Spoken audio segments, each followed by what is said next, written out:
Really saying genetically modify what you're tasting. Don't need that college promise, so now you live up in your mom's basement. Redesign time so your mind is always wasted. Programmed to crave the basics. Keep the beta in stasis. Pay the state, kid. You're in debt for being born. Messengers are more than just the price for being warned. Don't be alarmed. Disconnect from their machinations. Stop subscribing to the folly of own nations. Bone breaking ain't the answer because they seek the ownership of souls. Spread the seeds and watch them grow. Break the chains of control. Break the chains of control.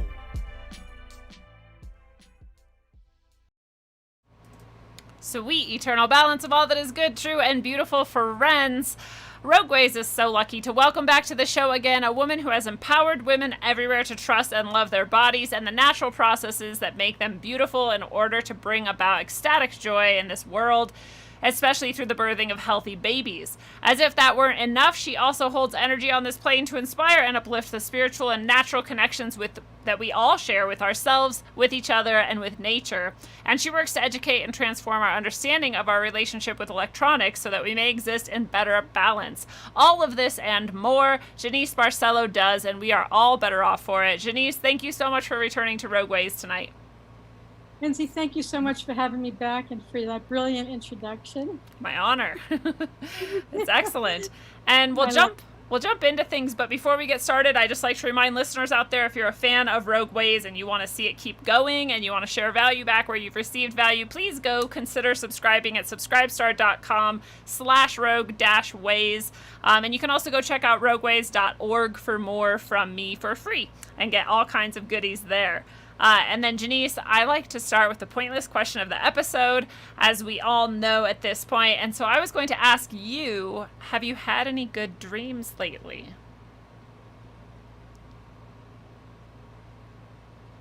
I have to be honest that I'm having very unsettling dreams. Yeah. My good dreams are happening consciously because I do focus every day on sort of going to my beautiful space of love that I intend to create and being in the community that I'm foreseeing. And I see all these beautiful people who are interested to make children consciously. So the good dreams are happening consciously. What's happening in my sleep is a little bit different. It may be a function of where I live and who I live with. Yes. and who's the around. I'm surrounded by, Yeah. which I think is going to shift radically in the next few weeks. So I see a mixture of good and dark things occurring over the next little while. Understandable. And I love that distinction you're making between our conscious dreams and sort of manifesting that and visualizing things and spending time doing that on purpose, consciously, so that we can tap into that, realm and that ability that we have. And then this dreaming that we do sometimes unconsciously, even for people who are able to do like lucid dreaming and whatnot. And I also have had not really bad dreams lately, but I've had that sort of slight feeling of anxiety in some of mine as well, or just this feeling that things around are sort of unsettled. And I think you're right that can come to us from the surroundings, right? The people around us, even if it's not someone who we're closely connected with, like literally the people around us, if we're living in a neighborhood or a city or somewhere where there's population centers, that can sort of leak in to us. Yeah, there's a huge energetic force right now of terror, I think, because people are sensing how big what's occurring really is, even though they don't have a language, certainly not a spiritual language, to understand the nature of this enormous change that we are going through right now. But everybody can sense it, and there's a lot of terror, I think, a lot of fear that we can't help but pick up because it is electromagnetic. Our feelings, our emotions, these are frequencies, and we get bombarded with frequencies from the people around us and from what's in the general, I don't know, I guess we could call it the country mind, the American consciousness right now. Yeah. There's a massive turnaround that's needing to occur. And I think it is occurring. Whether people are going with it or not is the other issue. So those who are sort of dragging their feet are going to pull a lot of us through some tough times. Yeah. And Yeah. I think you're absolutely right that there's a huge lack in our society at large, and for a long time now, you know, without that, we don't have this sort of spiritual culture at all. And when we do, it's often very like contorted and contrived. And you know, people who I sometimes work with and who come to me for some sort of guidance, often that's literally all they need, is a way to think about the things that have happened to them, are happening to them, the things they're experiencing that are of a spiritual nature, and to be reassured that this is normal. Actually, you know, we're human beings and we have a spiritual body, whether you recognize it or not. If you're materialist, cool, that just means you haven't realized yet, you know, to me, that you have this spirit and this soul, and that you have a spiritual life. And I think the all the things going on right now, and probably always, you know, but right now it feels like it's like coming to a head, that all those things are of a spiritual nature.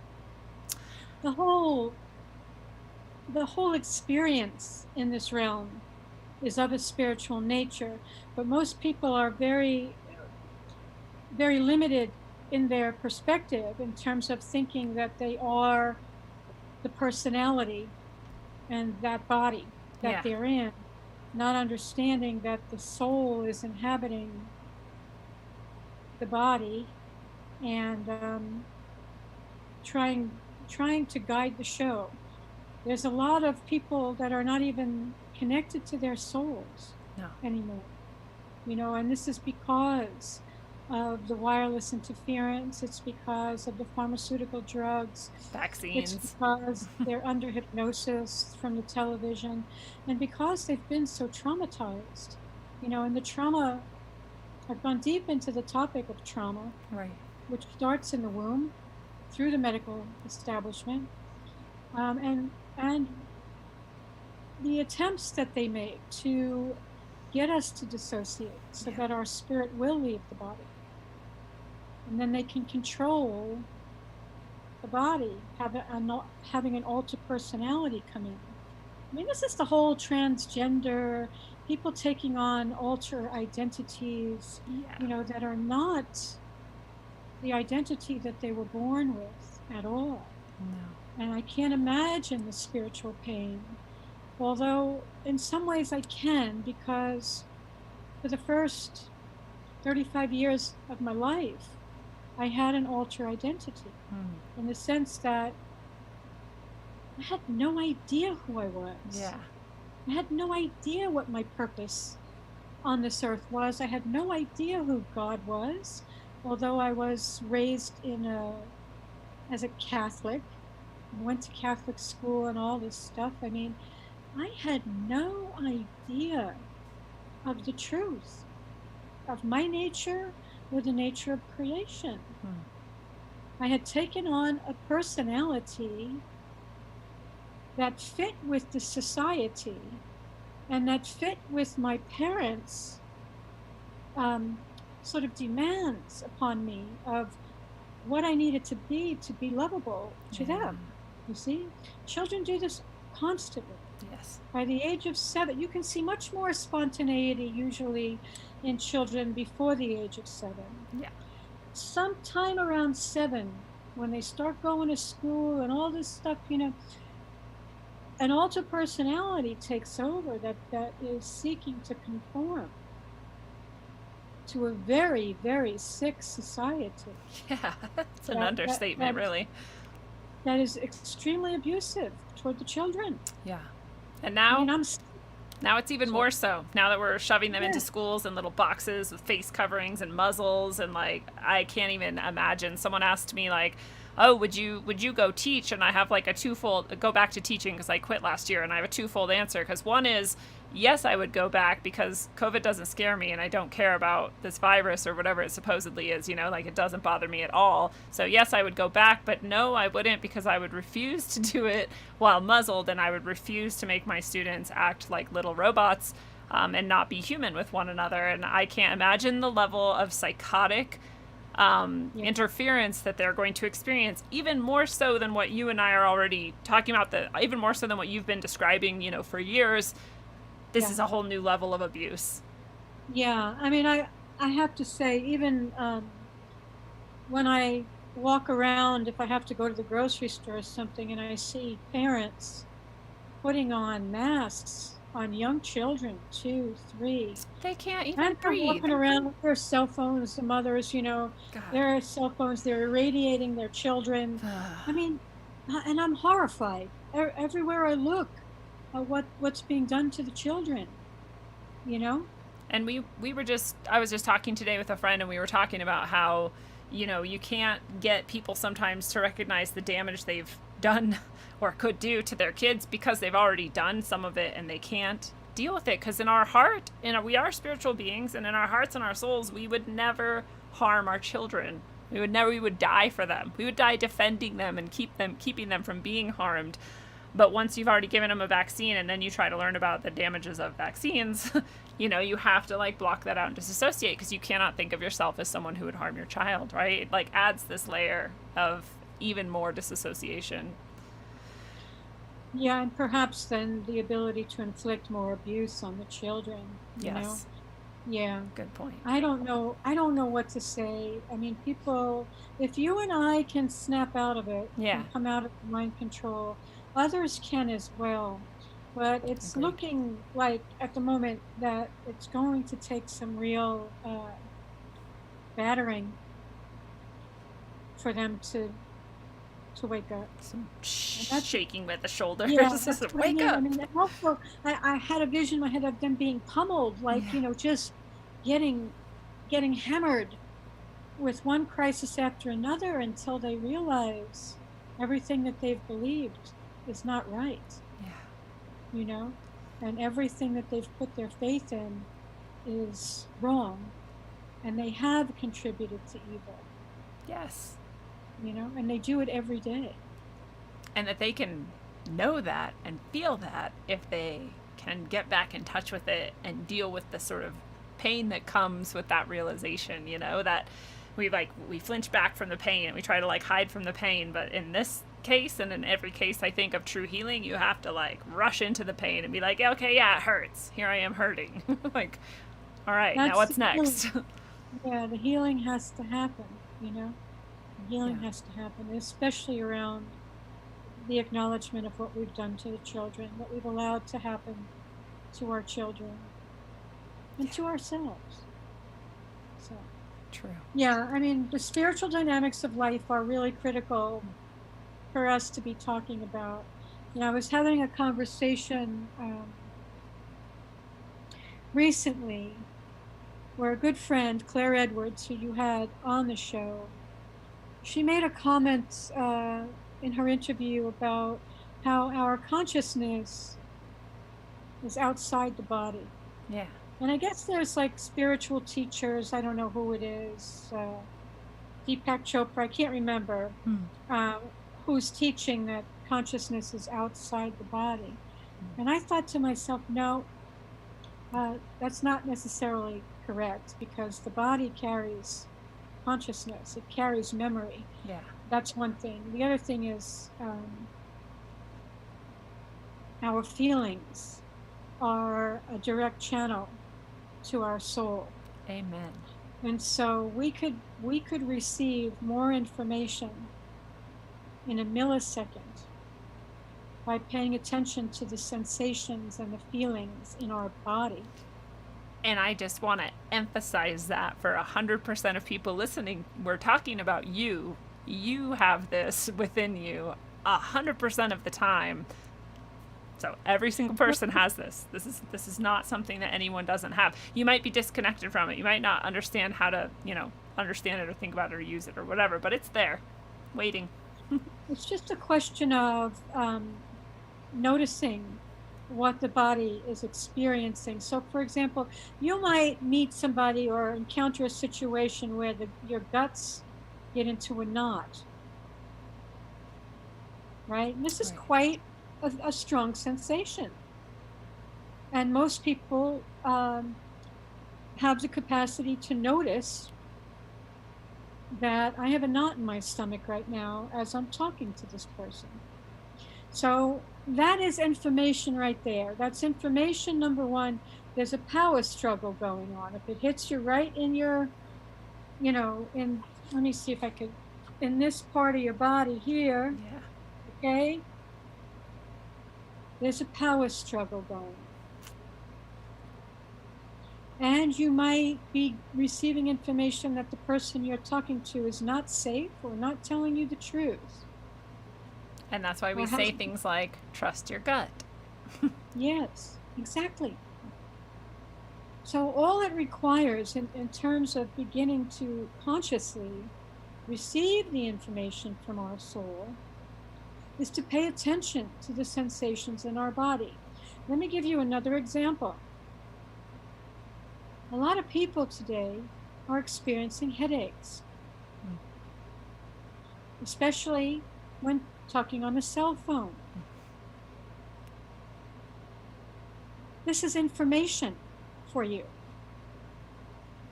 that something is occurring energetically that is disturbing your physiology, and particularly your brain, Yeah. your head, your sinuses. And the energetics of that phone are a detriment to your well-being. And if people would just simply pay attention to the sensations, things would be able to change much more radically. Instead, they write it off. I got a headache. Let me go take some aspirin. Let me go take some Tylenol, whatever. Let me see if I could suppress the symptoms so that I don't have to pay attention Yeah. to It's what my body's trying to tell me. it's another level of disassociation, right? We're like, let's drink some alcohol and eat this Big Mac and fries and whatever, and then like we feel like crap actually, especially if you've been eating purely or taking care of yourself. You feel like crap after you do something like that.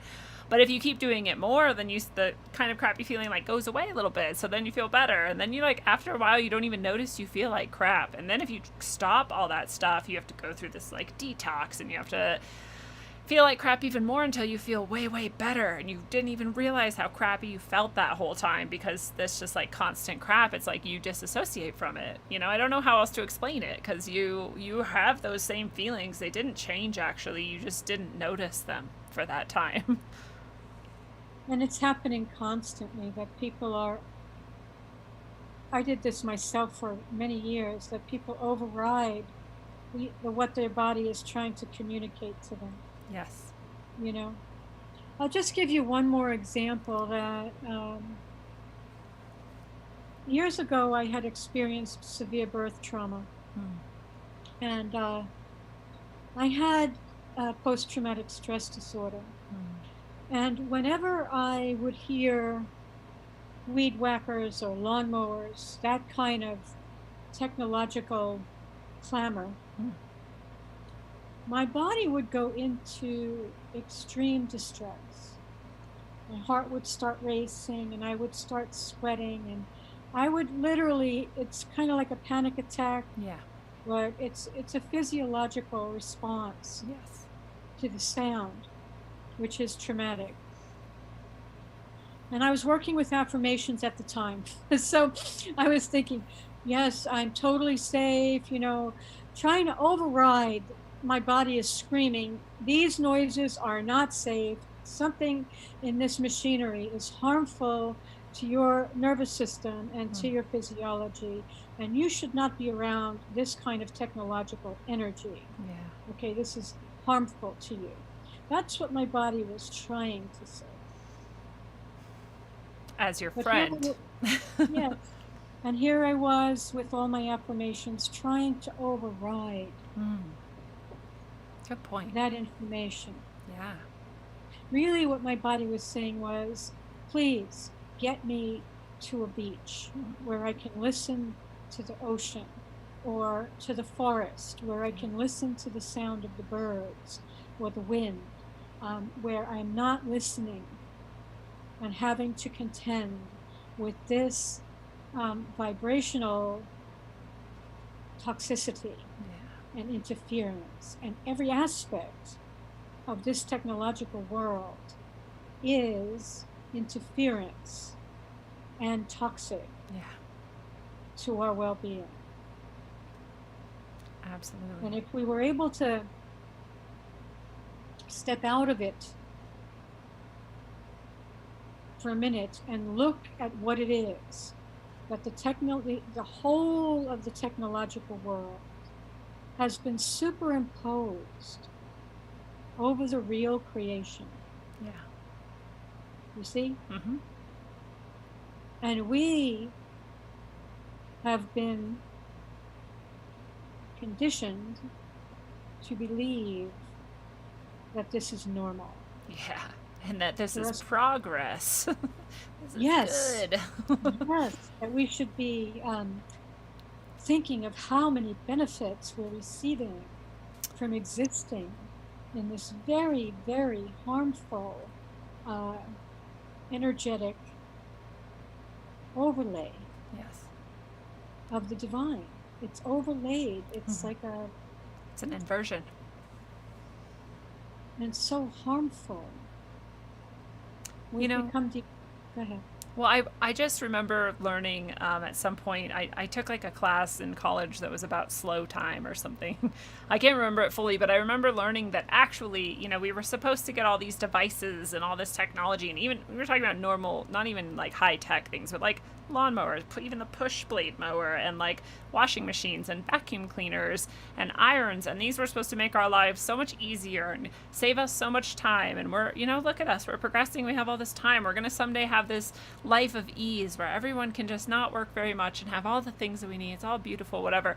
And actually, if they polled people way back in, let's say, like the 40s, how many hours a week do you spend taking care of the home, taking care of house chores and whatever, and it was however many hours it was. They polled people, 1990 or whatever, how many hours, and it was more. We didn't save any time. We actually spend more time now doing those things. And so we have this idea that we have all this now tech, like computers and technology of that sort, and we're getting AI and robots and all these automated things, and that's going to somehow improve our lives. I lost you. Oh, I lost you a minute there. Oh, okay. Sorry. I hope other people could hear me. But we're getting all this other technology that's supposedly so advanced, and AI and robotics and all these things, and it's supposed to give us this life of ease. And I'm like, if it didn't work with the first wave, it wasn't even the first wave, but with previous waves of technology, why is it suddenly going to work now? I don't trust it. I don't believe it. Don't believe it, because it's not. There's nothing beneficial about any of it. No. And it's very cumbersome and quite primitive, actually, in comparison to the brilliance of the original creation. Absolutely. Where instead of having to go to a store to buy produce that comes from another part of the world, from people who are going to make you wear a mask. Yeah, and the produce is however many days old by the time you buy it, and you bring it home and you eat it, and you don't know what process it's been through before you eat it, or what's in it. Yeah. How is it grown really? And it has none of the nutrients that it would have if you were in the natural world and went into your backyard and picked your own fruit. And you know what even vibrations you put into it, how much love you put into it, like, even if you're not someone who like talks to your plants and whatever, like just the care that you gave it and the good positive feelings you had while you were around it, that is coming back at you too. Who knows where what went into some of this other stuff. And think about the absurdity of all of the energy that goes into, even transporting this food. Yeah. The planes, the trucks, bringing it to the store and unloading it. And I mean, it's just ridiculous how far we've come from the ease of God's design. Right. Where everything, I lived in Hawaii for 11 years. Everything was right there. There was food, delicious fruits to be picked until the Americans came in with their machines and their pavement, plowing over everything and knocking down the food supply so that everyone is forced to become dependent on the technological world. But it's always been a trap. It's designed to be a trap, and it is a trap. Every aspect of it is a trap. Those devices that people are addicted to, you're a trap. They're gonna kill you. Yes. Okay? I don't want to like be, oh, people think I'm exaggerating.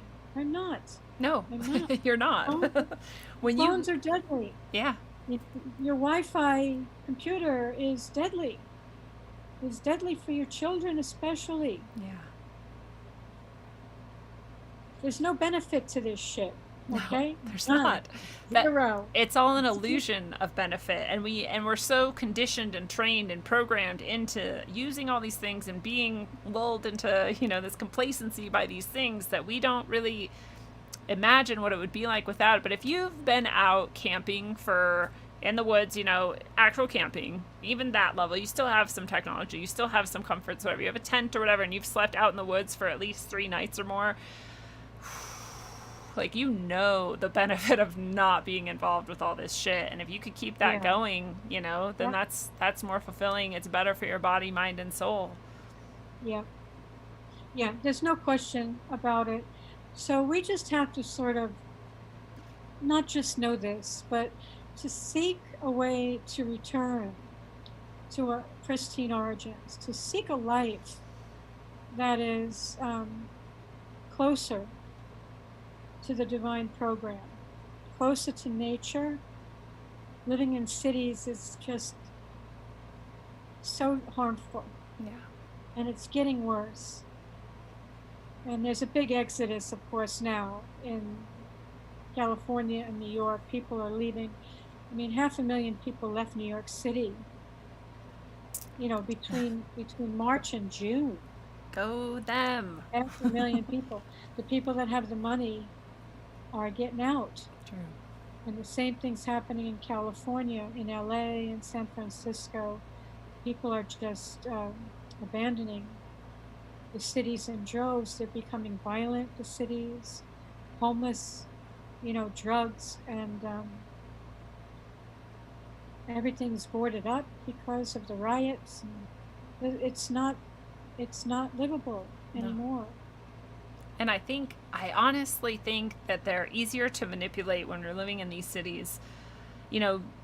Whether it's, and who knows exactly what, but it's like whether you're surrounded by these 5G towers that are like infecting your thoughts and your feelings, your emotions, causing you to be, really amped up and ready to like break, and then the right impulse comes in and all of a sudden you're like fighting and throwing Molotov cocktails or whatever, whether it's just that they can control the economics and the flow of traffic and sort of just the conditions in the city and that affects you automatically. Whether it's because you're not connected to the earth as much because you're in a city and it's coated in garbage and concrete, or whether it's just like some combination of all of these things, I feel like it's good that people are starting to realize that this is a place of death, not a place of life. We need to go somewhere else and do it another way. And I hope that they're actually taking that lesson. I hope they're not just like, oh, this specific moment in this city sucks, and so I'm going to leave because I can. I hope that they're reflecting on the nature of it and the system and of it. on the nature of life. Yeah. And that is my hope, too, that, their wet dream is to get everybody into smart cities and get everybody out of the rural places so that they can herd and control whoever is left alive. Yeah. On the earth in their smart cities. But I think just the opposite may happen, that people may begin to demand not to be in cities anymore because they're going to recognize what their soul really needs based on how bad it's feeling in the cities right now. So hopefully this is all going to turn on its head. Everything they're attempting to do is going to turn on its head, and people more and more will walk away from the technological world. And it is a satanic world. It's Yeah. a Luciferian construct. Literally. I mean, if you look at the symbolism of Lucifer as stealing sort of the fire and bringing it to humans, like that can represent technology and giving it to people. And, you know, I've talked about this before. People are listening are probably like, oh God, here she goes again. But like, you know, that technology was purposely given to us before we had an ability to understand what we were doing, I think, or how it would affect us. And we were lured in by the, you know, entrapment of that like, oh, look at all these things you get, just like we were talking about, the complacency and feeling like this is a benefit. And before we could understand, it's like giving fire to a baby, and here we are burning our world down with it. And I literally think that was intentional. And like you say, I think of it as demonic and you know, satanic. If you're out there and you don't like those words, you can just think of it as opposite of nature, or, you know, an inversion of in nature, and it's the same feeling. You know, it's the same wisdom. You can call it different names if you need to. And I would say it's important for people to understand the spiritual battle that's occurring right now. Yes. Luciferian is the proper word to be used. I agree. To describe these technologies, and I can tell you why. But first, let me just briefly say, for those who do not understand, that Lucifer, according to the story, is God's adversary. Okay, Lucifer is somebody that thinks he is on par with God, and that has spent centuries trying to prove that he's as powerful as God. Plotting. He's even got the majority of the human population worshiping him as if he were God. Literally. Okay? Yep. So, to understand that there's Lucifer and there's beings that followed Lucifer, they're called Luciferians now. They have a religion where they worship Lucifer and commit all sorts of atrocities in honor of Lucifer and to feed that very dark energy. And also to understand that the technologies, the wireless technologies,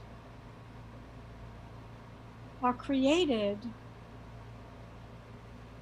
through the destruction of atoms. They blow atoms up.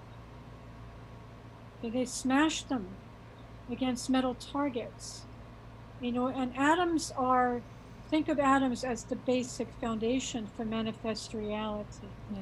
And here they are attacking the atoms in order to disrupt the electrical balance of the atoms so that they can harness the trauma energy of the imbalanced electrons, okay, the electrons that get knocked out of the atom. Good description. They can harness that trauma energy, yeah, and recycle it through their devices, okay?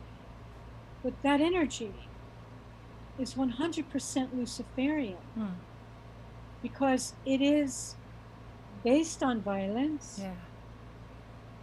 It is parasitical because it harnesses the energy of trauma that's being inflicted on innocent molecules for the purpose of creating more trauma. Absolutely. That description is so perfect. For that. I've never thought of that. I've thought about before the atoms getting smashed and destroyed and thinking, it kind of is like atoms seem kind of like a mini universe to me, and so we're like destroying a universe in order to satisfy ourselves, and that seems kind of harsh and not in flow with natural processes, and at least at this level, you know, like where we're at here in creation. And so I thought of that, but not in the way you described it. It's perfect. Yeah, if you understand that their purpose is to destroy this beautiful creation that we call Earth, because they hate God.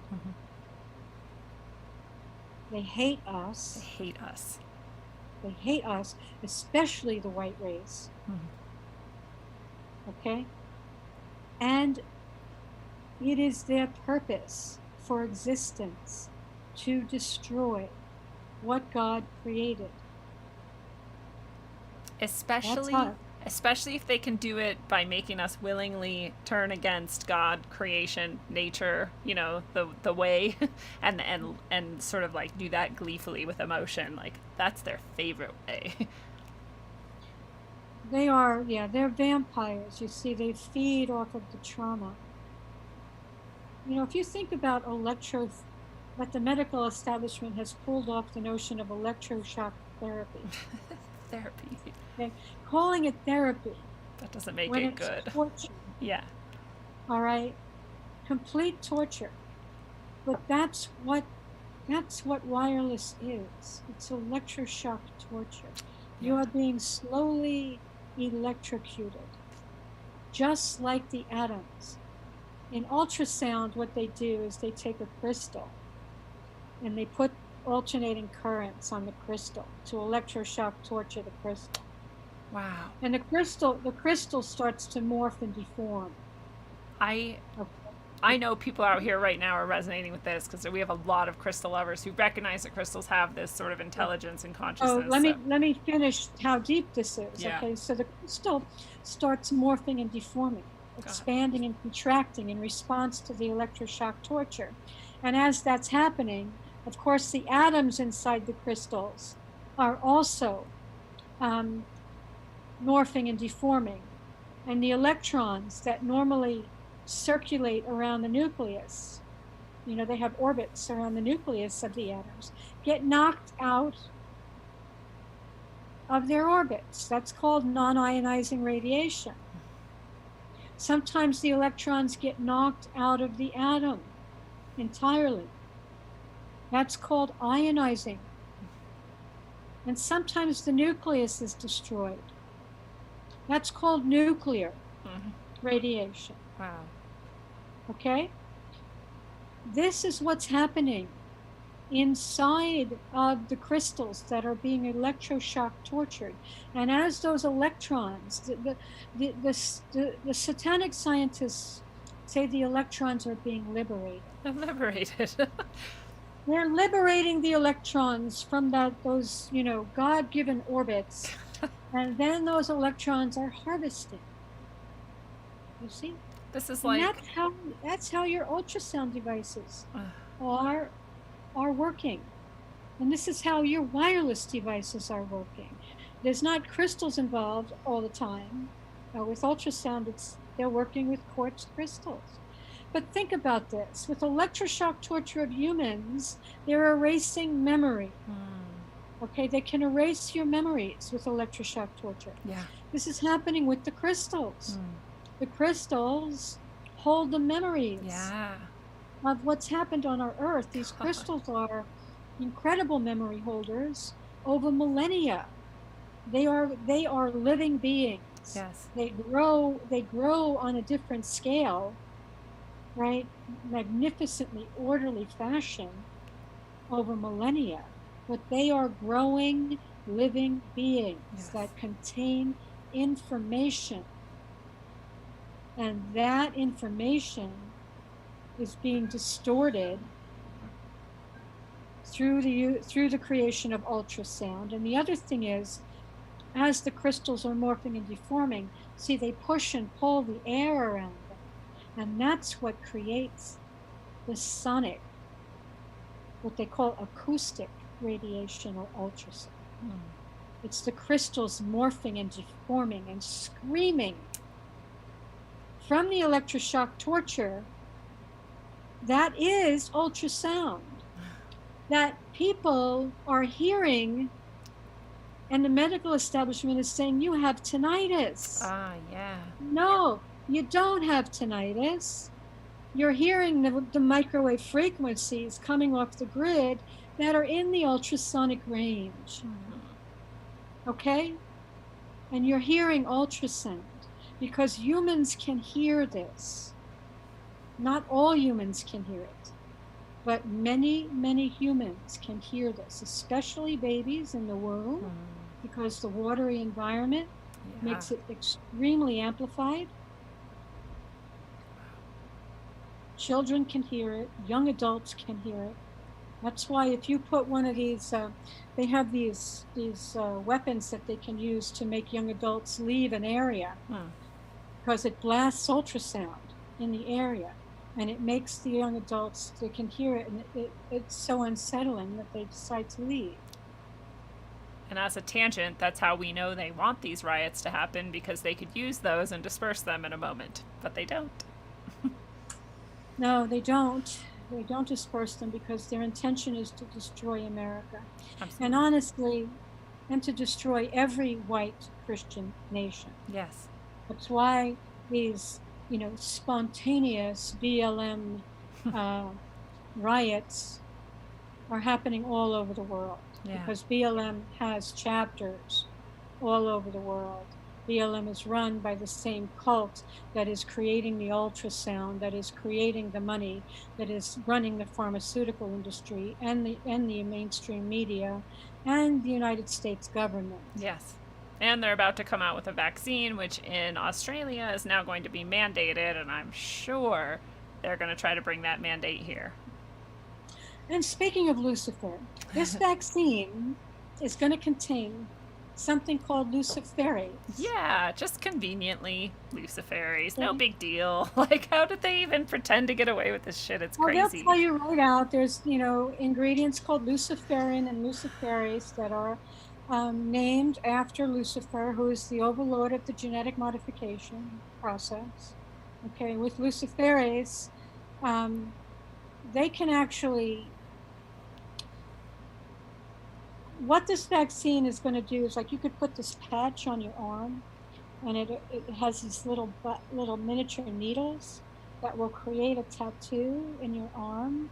The luciferase goes in to your arm, and it's bioluminescent, meaning you'll have little lights if you hold your device over that area. That's the false light of Lucifer.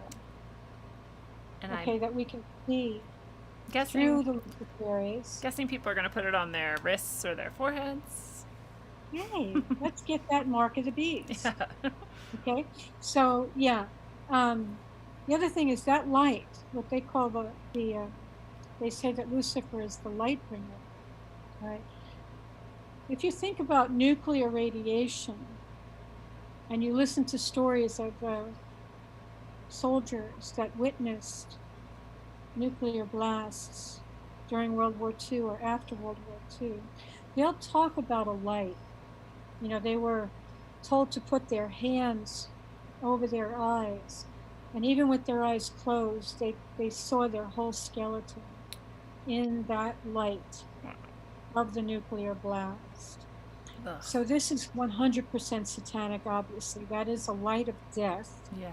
And that is the light that is coming through your technologies, your wireless technologies. That is the light of ultrasound that's showing you your babies, the light of X-rays that's showing you your bones. Okay, this is the light of Lucifer that's leading you to your death, and to a death that they're seeking to trap you in that Luciferian matrix after death, so that you'll reincarnate again into another Luciferian matrix where you will be fed off of in the same way you've been fed off of your whole life. People, you're slaves. We've been slaves all our lives to this money system, believing that we need money in order to manifest our needs, what we need, when everything in creation was there from the very beginning. All of our needs were met. Yeah. Just like every animal in nature has its needs met. Okay? It's just a delusion. Any wild creature has its needs met. It can create its own home with products from nature. Birds make their nests. And in any event, I don't know where I'm going with this, but to say that this system is designed to trap you, and not just in this lifetime. Yes. It's designed to lead you to a very horrific death. If you die in hospitals, the slower and more painful the death, the more likely you are to get stuck in that matrix. And that's why, death in a hospital can be such torture, long, drawn out, painful surgeries, bad drugs, illness after illness. And we need right now, everybody that's listening needs to make a choice right now. There's a fork in the road. Yeah. Which way are you going? Are you going to continue to walk on the Luciferian path? Or are you going to take the other path toward God? Are you going to turn around now? Yes. It's absolutely that choice, and it's absolutely that significant. And I hope everyone listening is really literally asking themselves right now, like, which side am I on? What am I doing here? Because I do think, like you're saying, that it's coming to this fork in the road. And I do think if you've never considered it before, it's going to be pretty easy to go along with programming, conditioning, habit, and go a certain direction. And it's kind of these minor moments sometimes in our lives where we're like, oh, it's just like a mask for a couple months and it's not a big deal and I'll just do it and get along. It's kind of these things that lead us exactly down that way where it's like, well, it's easy. I just have a phone. It's like what I do. And I'm not saying I'm exempt. Like, I try to do my best. But if you are in that habit, especially if you're in a mind state of fear, especially, then it's going to be really easy to go that way. And so if you've never asked yourself, if you've never prepared yourself to face fear and deal with that fear and let it go, and if you've never prepared yourself to go against those programmings and those habits that you have, it's going to be a lot harder to do. It's going to be a lot harder in that moment to be like, no, this is actually the right choice. I'm going to go this way, even though it's terrifying, not what I'm used to, and the opposite of what I've been programmed for.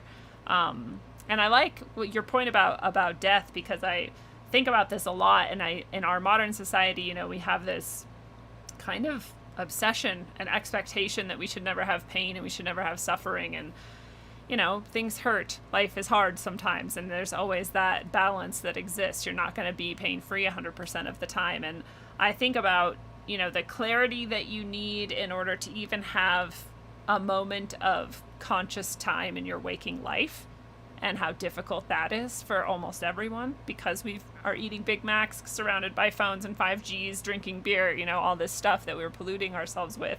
It's difficult to even have a moment where you're conscious, and if it's that hard to do in waking life, how hard is it to do in your spiritual life, in your dreaming life? How hard is it going to be in the moment of death? How hard is it going to be in the moment of death if you're super high on opiates and you have been for weeks and you're not even sure who you are or what's going on? Like, I think about that and I'm like, I don't want any opiates. I'd rather suffer and die slowly and agonizingly if that's what it is. I'd rather go with my consciousness intact than go into that state having no idea what's going on, and just like you said, getting like recycled right back into this, because maybe I will be anyway, even if I'm conscious. Like, I want to give myself the best chance possible in that moment to do something intentional with myself. Well, there's a way to set an intention now that when my time is, if I am exiting this matrix, I'm not coming back. Yes. And the only way I'm coming back into this earth is if it's in God's realm. Yeah. I'm not going back into the satanic matrix. And I'm taking as many of you with me as I can.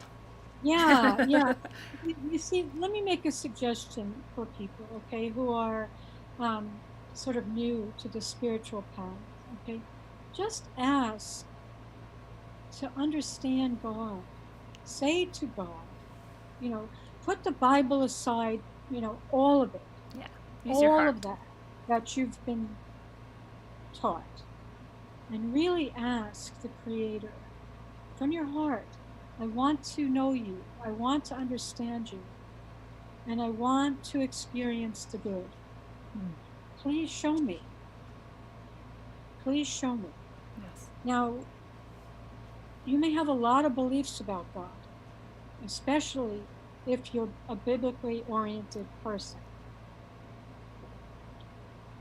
And these beliefs may be shown to you in ways where hopefully you'll begin to question, is that really God? Or is that God's opposite? So, for example, the Bible says that the God of the Bible commanded circumcision amongst his followers, right? He commanded that the foreskin that surrounds the glands of the penis be cut off in order to create a covenant with him. Now, step back for just 1 second and say to yourselves, the Creator created a magnificent male body with a foreskin designed to protect the penis.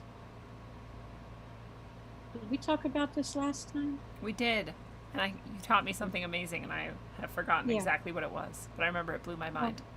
With a foreskin that's designed to protect the glands of the penis, and a foreskin that's designed to help the male experience human love. Right. To create bonding. Okay. Why then would the Creator say, I want you to cut it off? In the most painful way possible.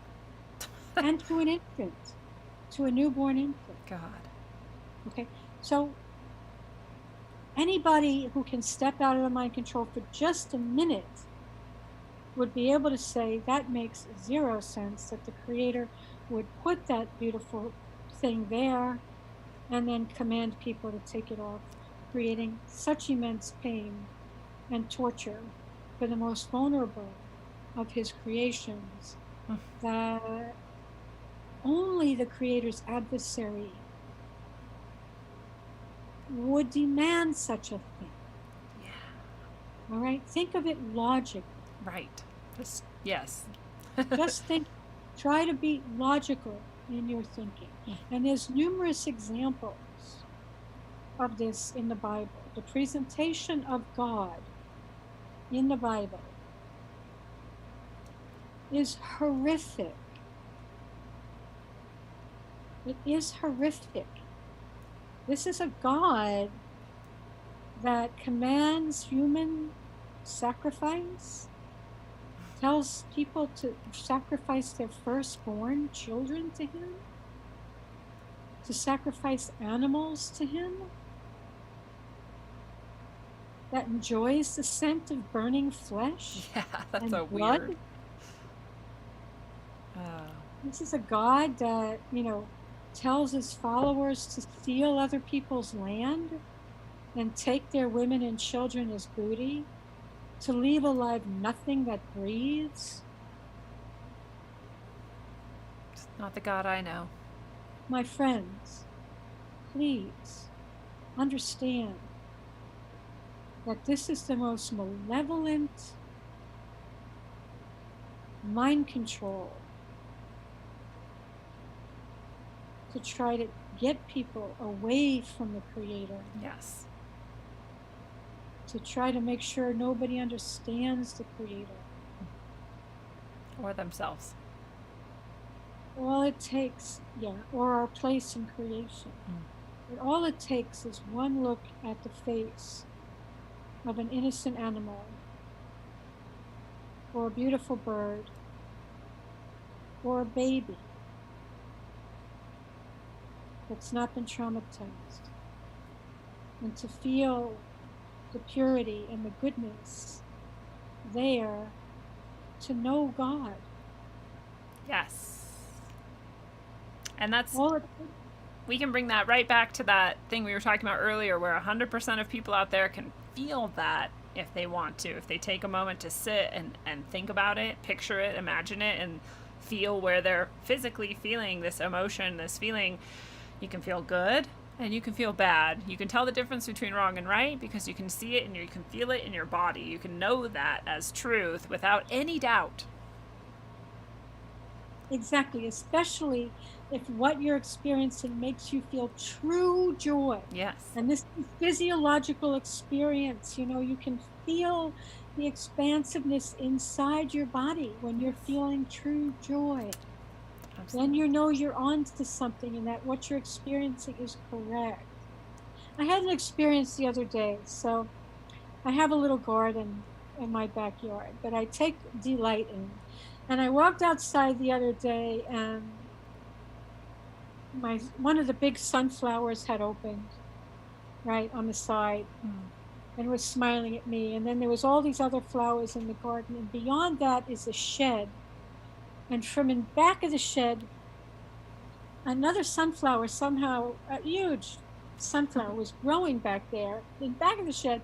And there was this little flower sticking out as if to say, hi, good morning, I'm here, Me too. So this is another thing that we can do is to touch the earth with love. Yeah. Put our hands to the earth and grow things. I'm so pleased by these flowers that are coming up, and I'm so pleased by my mimosa trees. I planted little baby mimosa trees, and they made it through the winter, which made me really happy. You know what I did? I put, I have another big tree here that's a pine tree that sheds needles. And I took those pine needles because the pine needles create heat. When you stand on pine needles in the middle of the winter, the bottom of your feet won't get cold because they're putting out heat. Okay? So, and I discovered this from going out with my bare feet. Yeah. Anyway, so I took those pine needles, I gathered them up, and I put them all around the baby mimosas to keep the roots warm under the earth, So they made it through the winter, and now they're like, 2.5 feet tall, and I'm all, Awesome. See, this stuff really makes me happy that in spite of all the chemtrails and radiation and pesticides in this neighborhood and the shit that's going on, life is still trying to make a comeback, and it always will. And especially if we're asking for life to continue. Yes. If we're asking for the goodness to happen on this earth and asking to be shown how and how to get on that path back to God and back to the good. We might not know how when we're just starting out. So ask for help and you'll be guided. Absolutely. Yes, you literally will be guided. Things will start to happen. You'll start to end up in the right place at the right time. Not that you ever weren't necessarily, but even more so maybe, or more that you'll notice. People will pop up. Things will just fall into place. You'll get direct answers sometimes. You'll get that feeling, in your body that we talked about. Like all these things are possible. And I think one of the things that's hard for people that, that it's there's like especially if you've never done this type of stuff before, if you've never tried to get in touch with your spirituality, if you've never acknowledged that you are a spiritual being, you've never sat quietly and sort of like had your hands on the earth, and you've never done these sort of things, there can be these, I think, times at first where you can feel really overwhelmed. I think people can go out and like sit, finally quiet, and they like put their hands on the earth and they just want to cry and scream. And it's like, they're like, oh, I don't want to do that again. Like that was crazy. Or we hear about people who start meditating and they have like trauma. And so the meditation actually sort of triggers the release of some of this trauma. And they think like, well, meditation is horrible. And I think like, not that anyone out there listening might have that, but if you were to have something like that, I just want to encourage people to recognize that that is like a natural part of your healing process then, and that this is actually a good thing, and that all of that If darkness and chaos sort of bubbles up in those moments, that's all in you somewhere, and it needs to go. You need to let it go. And so this is a good thing to process through that and let that go. And I don't think it happens to everyone. I think that enough people kind of have that experience that they're like driven back into the waiting bosom of the comfortable, complacent, like Lucifer trap, you know? They were like about to get to the other side. So You're just reminding me of when I first started asking, I think I was about 35, and I became curious about past life experiences, and that's what kind of opened me up to the spiritual dynamics, the spiritual possibility of life. And then I asked the spiritual experiences so that I could understand really the spiritual nature of reality. And boy, did I get several of them, like all in one year, that really radically transformed my life, because I got to see just for a moment's time, right? Oh my God, yes, this is really an immensely spiritual realm. yeah. But the grief that came up after this was a lot. The grief of never being loved, feeling like I was never loved by my parents, never accepted, feeling that I didn't understand God and couldn't reach God, just the deepest feelings of separation and loneliness and despair were, it was part of my process indeed. Yeah. And I think that's what people mean when they say, like, your sort of shadow side work or whatever, the fact that you have to kind of go into the darkness to come back into the light, or like this is part of that experience, I think, is that sort of balance. Like you can't be disassociated your whole life and disconnected and going through trauma and then expect to just like jump into a puddle of love and feel only goodness. Like you gotta weed out all those things that you grew during those times. Maybe not. I mean, in my case, I certainly did. I had a lot of healing work to do, and I it took me quite a while. Yeah. To do it, and a lot of emotions, but to not be afraid of the emotions. I'll tell you a little secret about myself, okay? When I was in my 20s, I was heavily addicted to prescription drugs. Like seriously addicted to prescription drugs. And so I was numb for most of my life. Really. Yeah. My mother started giving me Valium when I was like 7 or 8. What? God. Yeah. Oh. I'm not kidding. Gross. So when I was coming out of this, part of me was like, wow, I can feel, even though what I'm feeling is grief or whatever. I was like, thank you. Yeah. For letting me feel again. Seriously. Oh, totally. I really had that deep gratitude for being able to feel all of it, every aspect of it, and to not be afraid of the feelings, because the feelings are part of our spiritual nature. Yes. They're part of our power, and they're part of the communication with our soul. So the soul, of course, has been grieving from its separation from the body. Because most of the bodies walking around are disembodied souls. Yeah. Otherwise, they could not do the things they do. You cannot put pesticides on your lawn if you're an embodied soul. No. You cannot lather chemicals all over your body, or clean your house with chemicals, or your clothes, or your dishes. If you're an embodied soul, all of that will be repulsive when your soul is coming in. Your soul will say, no way. Yeah. That's disgusting. It smells like shit. Yes. Really. Like I'm I'm amazed at what people live in, you know, like, how can you breathe in this house? Yeah.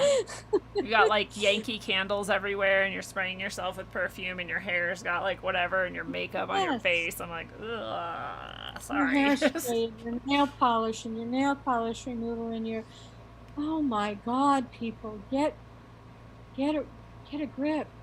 And it really is, Please. every single one of those things is also associated with Luciferian. You know, the painting our faces and our nails is also associated with like the, you know, dark angels and Lucifer's gang bringing us Well, these you know what? technologies. Yeah, it's an alter personality. Let me put on a fake face, Yeah. you know. And Let learn to me put hate on myself. Like I hate, you know, like you hate let me yourself put if on you. some fake smells. Yeah. You know, honey, friends, if you're looking for love, seriously, Seriously. our sense of smell is critical to identifying who is an appropriate partner for us. If we smell someone and we are repulsed by their smell, Run. then we know that this is not an appropriate immunological or genetic match for us. And we would be averted. You know, we have an aversion to such a person, right? If they smell good to us, then we would be attracted to such a person. But when you lather on perfume and cologne, and these things contain pheromones purposely to confuse you Yeah. and get you to be attracted to somebody that you'd otherwise be repulsed by, now we've got a problem. In addition to It's the fact that people like Lady Gaga have her, you know, perfume where she put like blood and semen in it or whatever, and it's like, dude, you're gross. Like dark magic, so nasty. Aside from all the things you just talked about, like we can add that layer on top too. And if you don't, And don't forget the Oprah face cream that has horse yeah, in it. God. So that you can stay more youthful by rubbing the torture of infant boys into your skin. And we can just laugh about it on TV. Like, So, honey, it's so super Luciferian. Isn't that great? it's so We are just disgusting. worshiping Lucifer at every aspect of this society. And of Yeah. course, I'm being sarcastic right now, because if you step out of it for a minute, you see how utterly horrifying it all is. Yeah, and it kind of feels like you were in this like terror dream that you didn't even realize you were having, and you're like, holy shit, how is everyone still asleep? This is so obvious. It's everywhere. But It should be obvious. it should. But it's not, because they are asleep. They're under hypnosis. So another thing you can do if you'd like to become more spiritual, lead a more spiritual life, is to get rid of the television. Priority number one, if you want to come out of the hypnosis and the mind control, is to get rid of the television entirely. And you will find this across the board. The people who are awake do not watch TV. The most awake people do not own a TV. Kill your TV. Because they know what it is and what it's designed to do. It's a little portal. It's a little portal for demons. It certainly is. Black Mirror. And that just brought me into the realm of pornography when you said that, because especially if you're watching pornography, because they are literally, you know, on the set in the mornings before they film for porn with their rituals, with their satanic rituals, to call demons into the porn set. What the fuck? So that those demons will be unleashed in the lives of the people who watch the video. This is, you know, and I know this because people involved in the porn industry have said it. I don't doubt it. This was years ago, maybe like 8 or 9 years ago. somebody who I knew, she's a musician, you know, and she has musician friends, and she's not famous by any means. She's just one of the real musicians who, you know, sings and dances and plays her instruments and does like shows. But she's like got some, you know, some traction, but she's not in the industry, so to speak, but she knows people who are. And so someone who she was friends with came back from this long tour he had done with Jay-Z. This was way before I ever heard anything about any musicians doing anything demonic. You know, I could have guessed, I guess, because I have these spiritual intuitions, but I just had never heard it talked about at all. Never really thought about it too deeply. She says, my friend just got back from this tour with Jay-Z, and it's so crazy. I don't even know, like, if he went insane while he was gone or not, but he seems, like, fine, but he's telling me these stories, and they just don't make sense. And I was like, what are you talking about? And she's like, he's saying that every single show before they played, Jay-Z would have them get in a circle and literally pray to Satan. And I was like, what?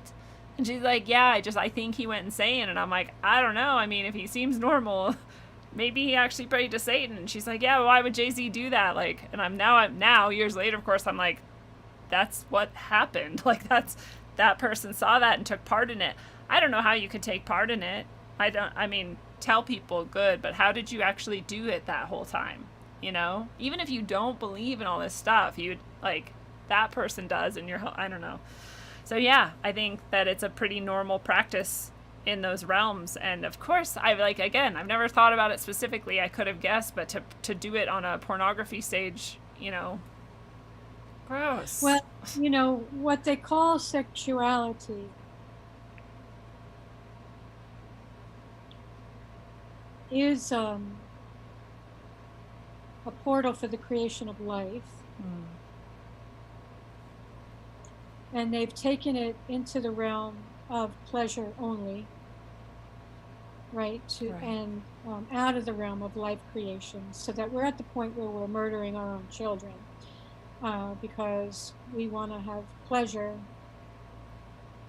physical pleasure, and have no interest in the creation of life, which is also satanic. We've taken that life-creating energy and turned it on its head into something that's completely in the Luciferian realm.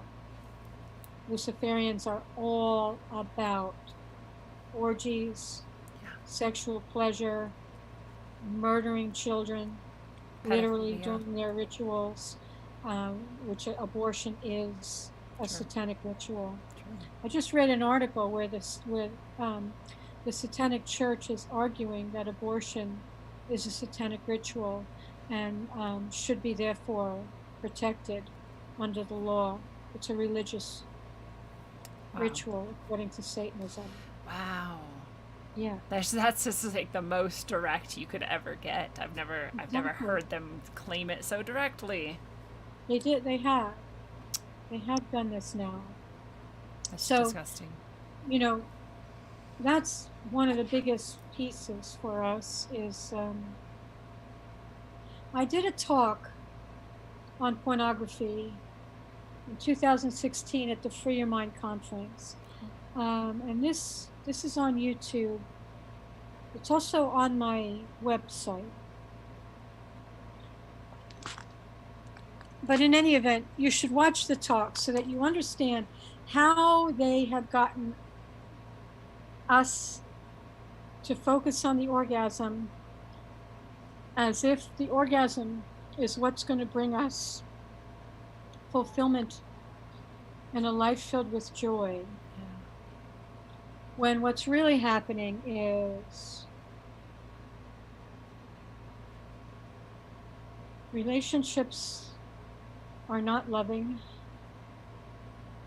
Children are being conceived in very vulgar and disgusting ways by people who do not want them.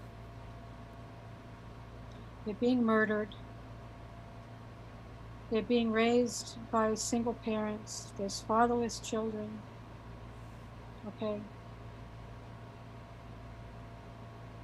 And you know, if I think about it in my own case, when I thought the orgasm was what I really wanted, I had a lot of sex with many different people. And I had more emotional turmoil, which is spiritual turmoil. Right. Okay, because these people, I didn't love them, they didn't love me, and we had come so far from the divine path by focusing on the orgasm that the only outcome possible was going to be spiritual and emotional pain of the highest order. Yes. And sometimes the most abusive people were the people that I had the best orgasms with, Yes. right? It's weird. Followed by weeks and months of emotional torment, spiritual torment. Because seriously, when you're dealing with an abusive person, you're in the realm of the demonic, Yeah. and it's going to take you down. And you're in the realm of the demonic when you're watching pornography, which is why the addiction is so strong. Because now you've got incubi and succubi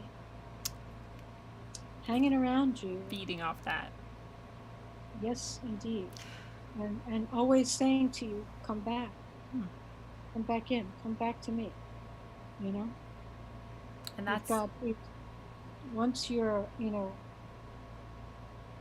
once you get involved with pornography, then it's very hard to actually have a relationship with a real person, because you've always got visions of the pornography in your mind.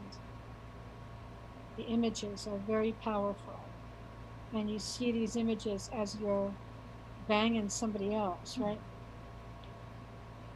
So how many people are in that bed? How many entities yeah, on both are in sides. that bed? Gross. And But- what is this doing to the children that are being conceived? Ugh. This is all the spiritual dynamics that we have to pay attention to. Get a hold of your carnality, people. Yeah. It's not hard. Every time you feel something in your groin, let's say you're on your computer and something flashes across the screen that gives you a sensation in your groin, know that you are being deliberately manipulated. Okay? Yeah. By the dark side.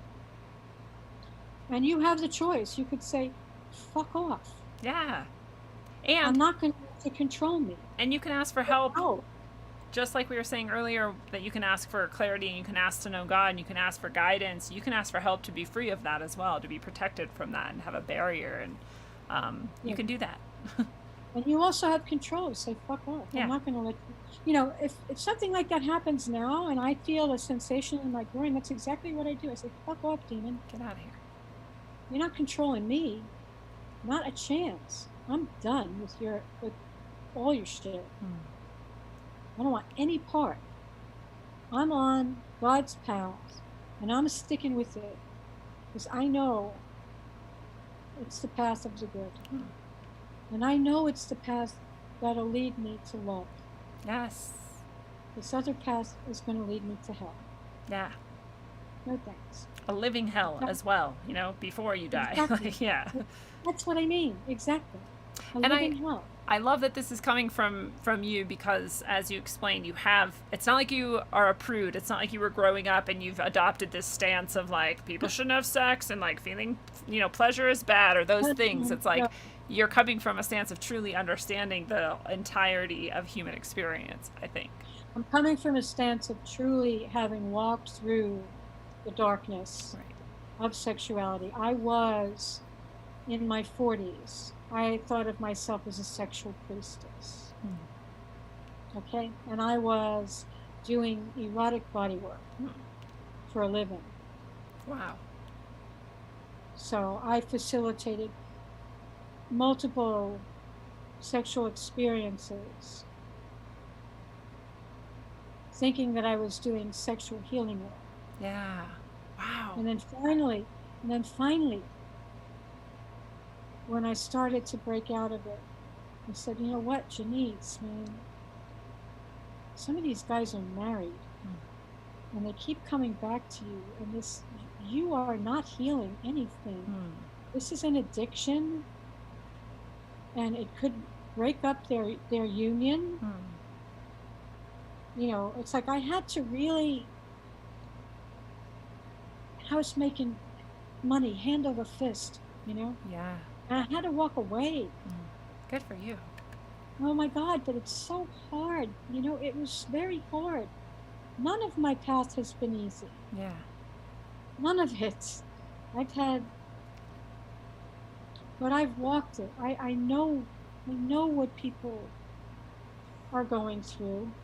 I know the dark side because I've walked it. I mean, I wasn't in a satanic cult or No. anything like that, but fuck, I may as well have been with the shit I was doing. Excuse Right? my mouth. It's like totally, who was I working for when I was doing that? Right. Well, when you're disconnected like that, and when you're kind of vacant almost, or less attached, less present, that's when, this dark energy can come through, and without our knowledge and without our consent necessarily, but with our knowledge and consent at some level, we're not present enough to really see it. And once we are, it's like you said, you're like, wait a second, like, what am I doing? Like, I don't want to do this anymore. I can't do this anymore. But it is like you said, now you know that side, therefore what people need, what people are going through. I think a lot of people hear, especially when we're talking about spirituality, like we talked about earlier, there's a lot of trappings that go along with that we kind of need to get rid of. And so when people kind of shy away from these types of discussions, I think because they're more used to people who are like judging them and telling them what to do without any understanding. But when you can say, like, I get it, I was there too, and here's what helped me, and here's how you can choose something else, that's really empowering. That's really powerful for people. Yeah.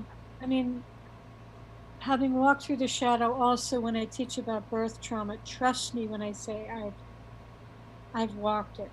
Okay, I've lived it. I know. I know. I did artificial reproductive technologies.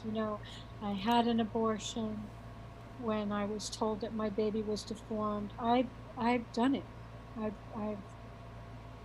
I've experienced the shadow at the deepest levels, at the most painful levels, so painful to my soul.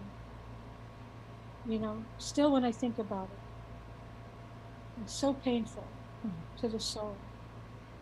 But if I can come through it to the other side, then all of us can do this. Yes. It's not impossible.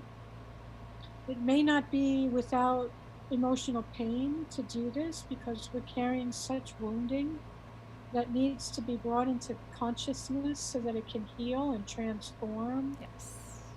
And your journey, it seems to me that those of us who've walked the path can make it easier for other people, because we can show them somehow, like if I show you what the birth trauma is in a hospital, if I explain what all of these interventions are doing, then you can choose to try to avoid that and try a home birth instead. You don't have to go through it. And I can tell other people too.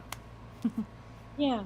So sometimes those of us who walk the darkest paths, can make it easier for the people that come later. Yeah. So that they don't have to go through so much darkness. And maybe the people today don't have to go through so much. I don't know. I wish for everybody that you don't have to. I wish for everybody that you could find those who've been there and can tell you where the pitfalls are and how to avoid it. And one thing to do is to get a hold of your carnal impulses. Do not have sex just because you're aroused by somebody. Yes. It's a mistake. It's a mistake.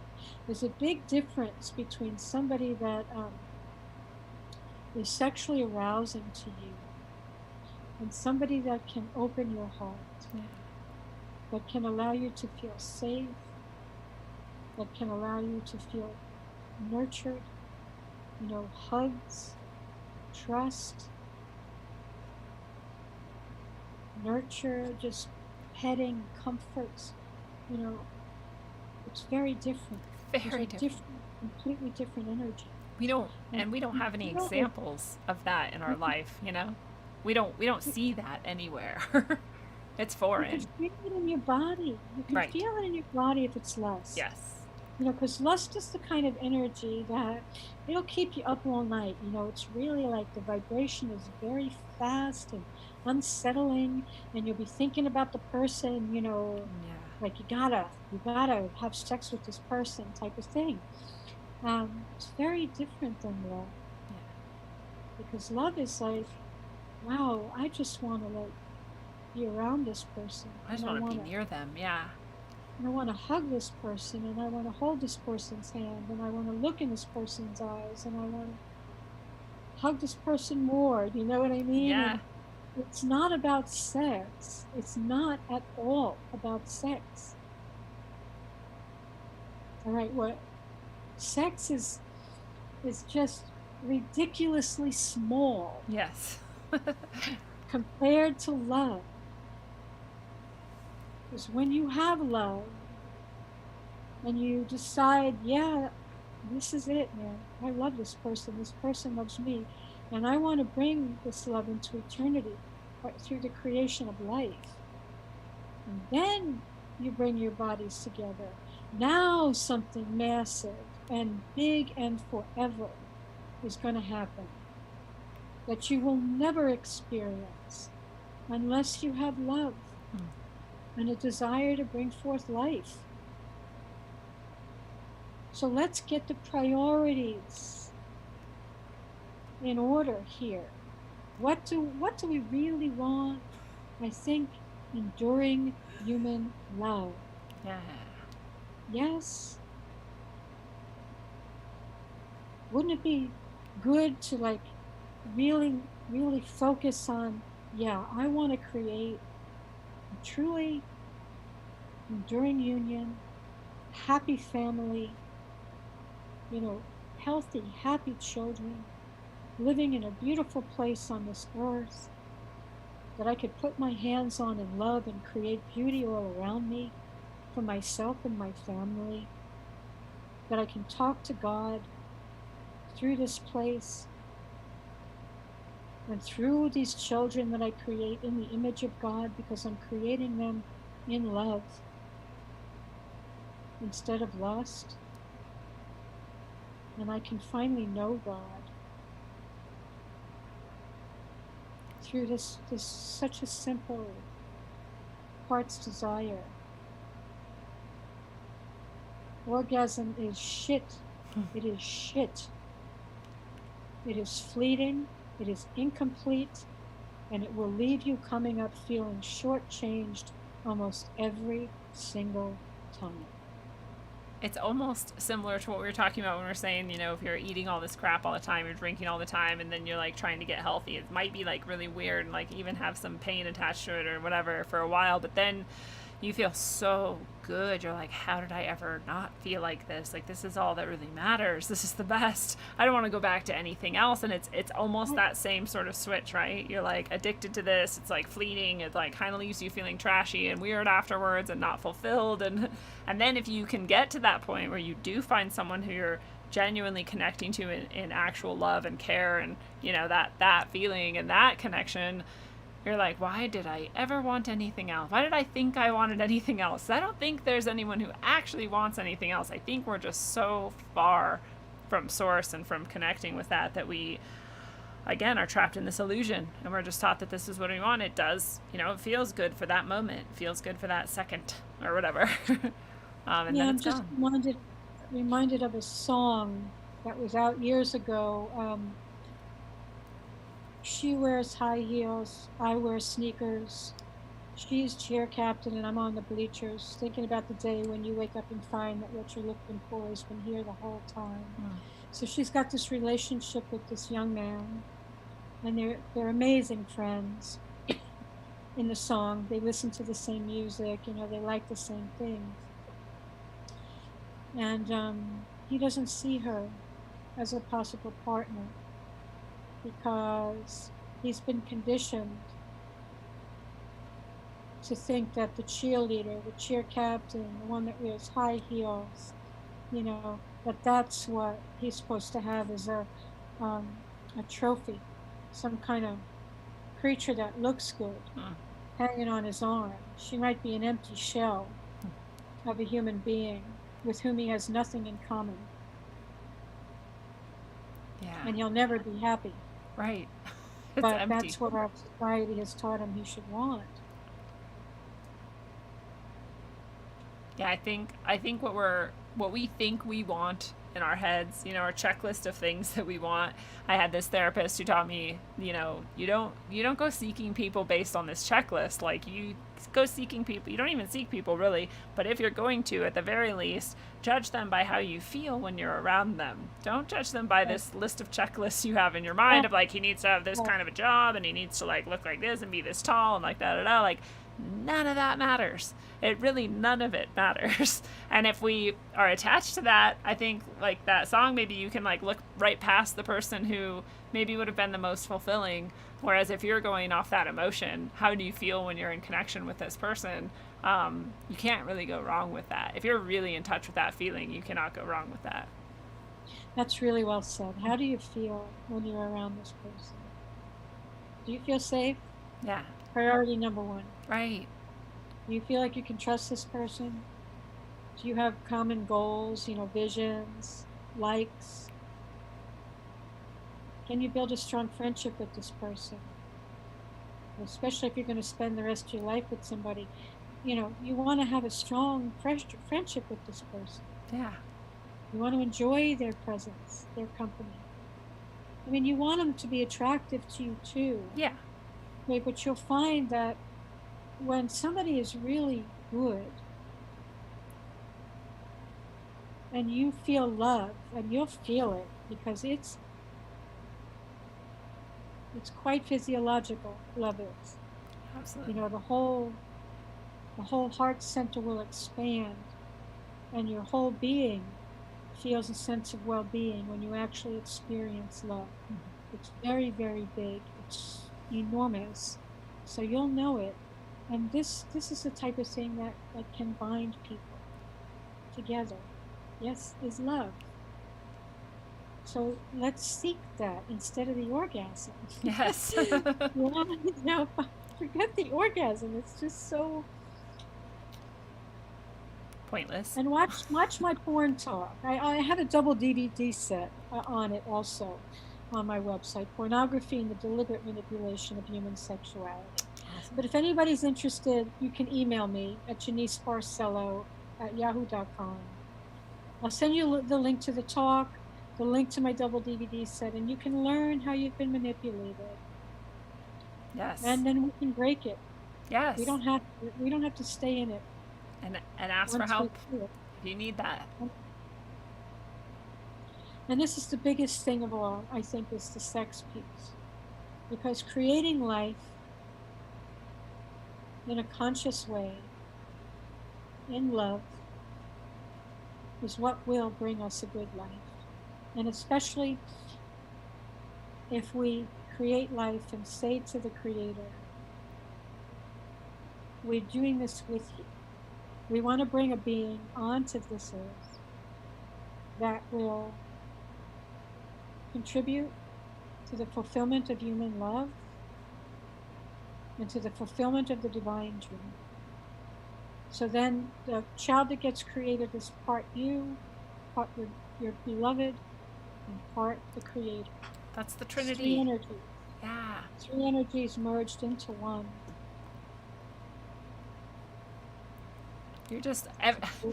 I've been tripped out this whole time. I'm not trying to do a shameless plug, but everything we're talking about is in the book that I just finished today. Like, every single thing as like a deep life lesson. What book?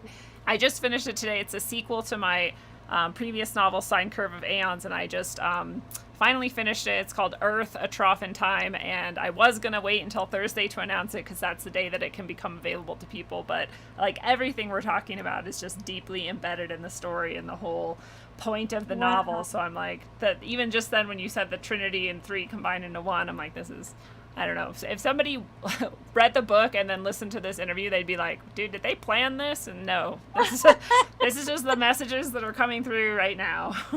Wow. These are also the messages that are transmitted through the Ringing Cedars books, which I think Lindsay, you must read these books. I Yeah, think you will love these books. Yeah, and it's amazing that you're writing books along these lines. it's So it. They just come. I feel like they're barely even mine. They just come and then there they go. There they are. I just am the conduit. I birth books instead of babies. That's what I do. yeah, so far, but maybe you'll birth a baby when the timing is right. I'm open to it. Yeah, do it in love, my friend. I know you got the pieces that you need. So, It's a good point. yeah. But I love that. I love all this wisdom you're sharing. And I know last time you did a little prayer for people, and I don't know. I felt like there's some people in the chat who were possibly maybe asking with some help to be released from pornography, and I don't know if you feel moved to possibly give a little prayer for them or for that people who feel afflicted by that. And if not, no pressure. But No, you definitely will okay, do that right now. excellent. So I want to just invite in the loving source, the loving creator that animates us. And I ask you, Creator, please to enter the lives of the people who are addicted to pornography. I ask you to wash their energy fields and their bodies clean of the demonic energies. I ask you to fill all the space where any demonic energies were with your love, with your goodness. And I ask you to fully embrace these people in a bubble of protection.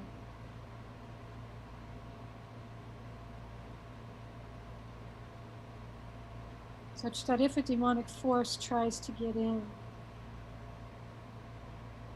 they will have the power to say no, to push it away, and to call you, God, to help them remain free from this influence. I ask you to deliver to them the help that they need, the guidance that they need, the support that they need, the people who can assist with breaking the addiction. And I ask that every single one of them that is yearning for freedom from this addiction be made free. And it is to be that you will be free if this is in your heart for you to be. And we thank you, Creator, for your amazing love and for this life. Blessed.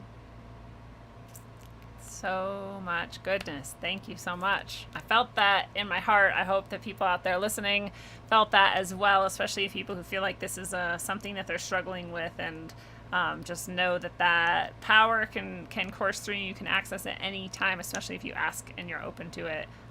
So don't give up. If I can be of any support, of course, email me also.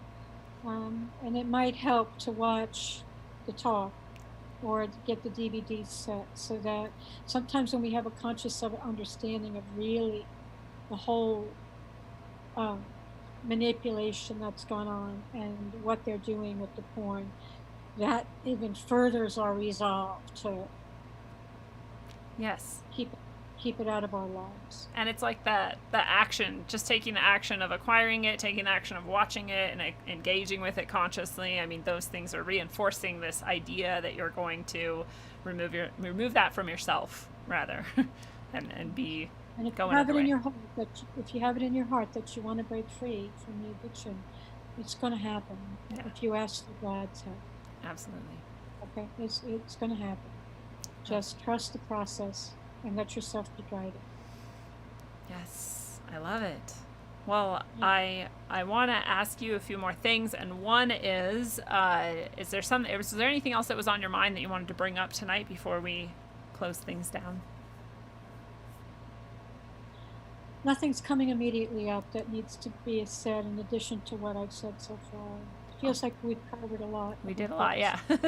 And I love it because, again, I always have this feeling on so many shows that I do that people might think that we like had this heavy collaboration ahead of time, or we mapped out all the things and we barely, you sent an email, we're like, I'm kind of thinking of this, and I was like, that's a cool idea, let's do it. And then I even lost that this was ever happening, and like here we are today doing it, but it all comes together perfectly, and I think there's reasons for that, and I think that everyone listening to this is connected to these messages somehow, and it's resonating with all of these people, and it's a beautiful thing. So let me just stress one more thing, that yes. To get on the path to God, it's important to really make an attempt to break free from the wireless devices. Like I said last time, I think you can start by turning everything off at night. Okay, but piece by piece, replace the cordless phones with corded telephones. Okay, get your internet through a cable company instead of a wireless company. Okay, get Ethernet cables for your computers instead of a Wi-Fi router. Take this piece by piece, okay, to move away from the Luciferian path, back on the path toward the good. And it may take a little while. Just do it one step at a time. Yeah. And that's what we're going to do. That's how we can do it. That's absolutely the way. Don't feel overwhelmed by everything at once. Just take little steps, even if they're... And again, if I can help with that, I can really help with that. So please reach out to me, because I want to help with that. We got to get people off this stuff. Yes. Okay. And you can, because you're such a good teacher, and this is why you're in this place, is to help these people and serve these people. You first walked through the darkness, and you served yourself and healing from that, and now you're serving other people by sharing all of that wisdom and experience with them so that they can also grow and heal. And so we thank you for that very much. And will you remind people how they can connect with you? I know you gave your email address a few times. You may as well give it one more time. I'll type it into the chat, and then tell them anywhere else where they can find more from you and connect with you. It's my name, Jeanice Barcelo at yahoo.com. And my websites are birthofenewearth.com and radiationdangers.com. And radiationdangers.com. I'm not on social media, so you can't find me there. I haven't been recently either, which has been actually really nice, and I've enjoyed it immensely. But I just put all those in the chat for people as well. If you want to go grab it, copy and paste it, and get a hold of Jeanice, go to her websites and grab all of awesome resources, books, videos, just all kinds of information and support, and just awesome stuff. And so, Jeanice, what do you want to share as your final words to people as we're closing down now? I want to share love. I want to share that love is the most important thing, that love is what we should be seeking, that a restoration of our love for God, our connection of knowing how much God loves us. This is priority number one, that we restore love on this earth. And we talked tonight about ways that we can do that, especially getting a hold of our carnal impulses. Seek love, people. Drop the orgasm search. Seek love. Absolutely. That's your superpower. That's what connects you to everything forever. So fellow travelers of the path, it is a beautiful thing. This has been your analog electric concentric dose of wisdom, according to the amazing sage of wisdom and love, Jeanice Barcelo. Jeanice, thank you so much for coming tonight to do this show. It's always awesome to have you. Thank you so much. Thank you, Lindsay. God bless you. God bless you. God bless everybody. Yes. Well, every moment is an opportunity to pause, reflect, and reorient ourselves. The moments avalanche past us when we are distracted and reeling through a sea of information and inputs to all of our sensory levels, including our extrasensory levels. We have to work and be very intentional to create the space and momentum of being aware in the moment. Only then can we transform ourselves. It is only right here, right now, that we can truly do this work. You must change the moment itself in order to change your patterns and directions. So until you master the art of awareness of the here and now, which is the forever and always, travel well, aim for balance, and always look inside first. Mwah. I heard the Man, they at it again. And I'm out to tell the truth once more. That's right. It's on the cracking, unknown in the house. APOGZ, that's right. Hitting the stereo near you. Truth is the best thing. And it's on. Yo, I once thought that I wanted to get Denver on track, but there's something more bigger than that. Something lurking, waiting to blow this state right off the map. A hidden agenda related to September. Doves carved up on the wall next to the highway. Up in the concrete, road rolling home next to where I stay. With state's destruction, like Key Martin malfunction. While NORAD's in the mountain anticipating our next move. My heart's jumping and I'm like, fuck waiting. While crooked taxes are burning a hole in my pocket. With a dollar bill in the pyramid that's watching. Instead of having a capstone on top of it, to have an eye with a fast surprise while you're flossing it. Greedy niggas jocking it, politics plotting it. So who you vote for really doesn't mean shit. So save your energy from being drained by the enemy. Skull and bones of Freemasonry, envisioning dreams of them chasing me. Skull and bones of Freemasonry, envisioning dreams of them chasing me. Skull and bones of Freemasonry, secret agencies with a plan to dominate all of man. Check the records of DIA, strange murals and paintings similar to the ones next to the highway.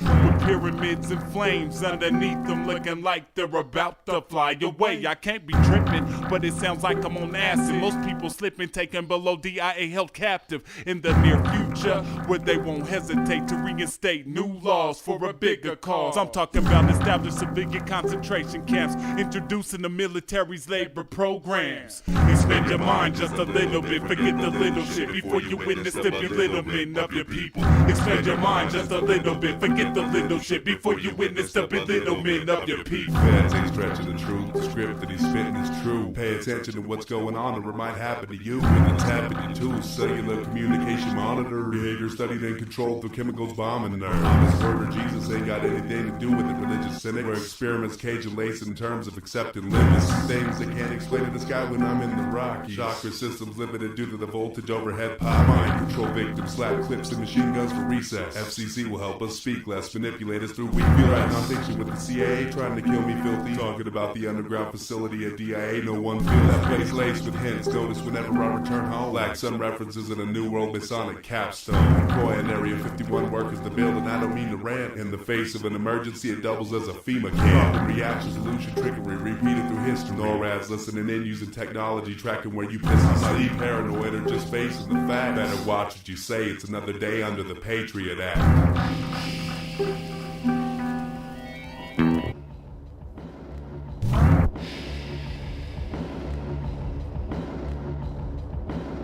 Extend your mind just a little bit, forget the little shit before you witness a little bit of your people. Extend your mind just a little bit, forget the little shit before you witness a little bit of your people.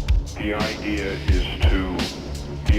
is to bring people to the point where they are helpless, passive, and unable to assert their own creative power to form anything else. Success for people like this is measured in terms of money, which they then translate into power. Corruption and violations of the Constitution. Secret societies, the push for one world government. I'd like to get corruption and violations of the Constitution. The idea is to bring people to the point where they are helpless, passive, and unable to assert their own creative power to form anything else.